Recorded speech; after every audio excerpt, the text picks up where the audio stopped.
Hello guys, today I am going to make a video which was recommended by one of my viewer to power scale 5YL Ben 10, and finally after completing the GT series I decide to finally address 5YL Ben 10 scaling. 5YL is a fan fiction focusing on older Ben and Danny adventures. Ben is now 21 years old, growing into a version of adult Ben we saw in Omniverse.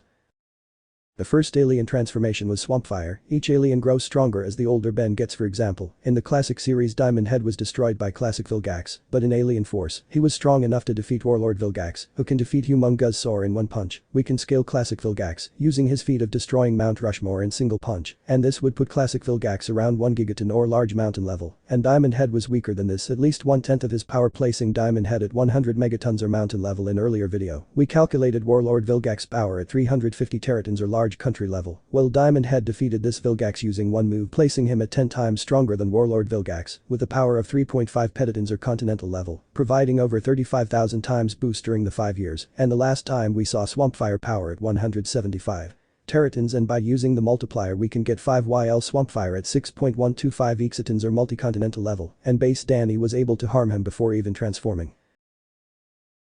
And according to Duncan Rouleau, who was part of Man of Action crew who wrote classic Ben 10, the speed of the plasma produced by heat blast can move up to 186 miles per second or 872.705 times the speed of sound, and if Swampfire is comparable to heat blast, making his blast speed the same, and Danny was able to evade it casually, placing him at massively hypersonic tier of speed. Danny was able to tank a full-force scream attack from several clones of Echo Echo in the previous video. I didn't mention base strength of Echo Echo, but I calculated to be near 193.8 teratons or large country level. By using the 5 years boost we can get him to 6.783 exatons or multi-continental level, and each clone are powerful as the original, and nearly 156 clones were present blasting at full power, which can be added to nearly 1.058148 zetatons or small planet level range of attack.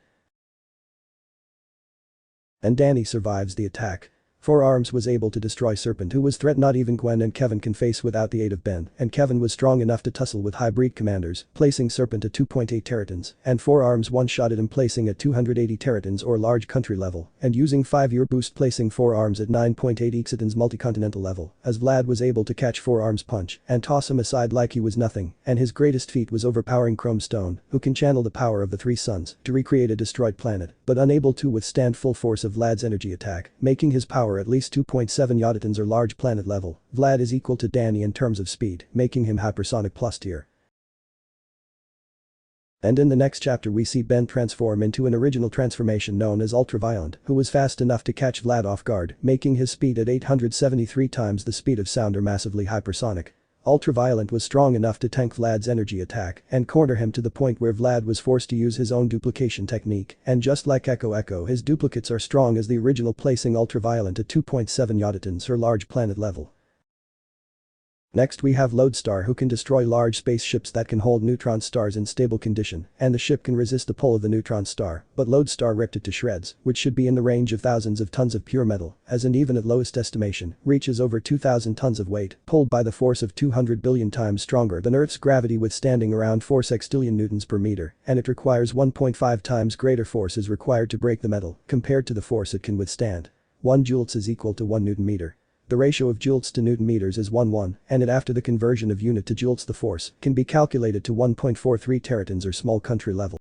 Then the neutron star collapsed into a black hole, and in order to counter it, Ben used NRG to fill it up with energy in order to speed up the Hawkins radiation which would collapse the black hole. Danny used his own power to be absorbed by NRG to convert it into radiation. To make a black hole completely disappear through manipulation of its Hawking radiation would require an immense amount of energy. The energy required would need to counteract the mass energy of the black hole itself, if we take which would require 211 quatuorticillion, 500 tretacillion joules of energy. The destruction of solar system requires 100 tretacillion joules of energy. When stars hit the mass more than 8 solar mass, it would undergo a process called supernova to disrupt the gravitational equilibrium of a massive star and cause it to undergo a supernova explosion. It requires an immense amount of energy, typically on the scale of the energy released during the supernova itself. A supernova could release up to 10 quatuorticillion joules of energy, and Danny blasted the energy equivalent of 21.15 times more energy than a supernova could produce, placing him at large star level, and NRG was able to channel this energy, placing him at large star level. Later Vlad was able to clash beams with Danny, placing him at same large star level. During the fight there was a being with threat of planet destruction, and Atom Mix knocked it out in one punch, placing him at 2.7 yoditons or large planet level as a low ball. But it is confirmed that even in the Omniverse Atom Mix can create the sun with full power, and using the 5 years boost the full power of Atom Mix is 350 times more powerful than a supernova, placing at O-type star from the main sequence series.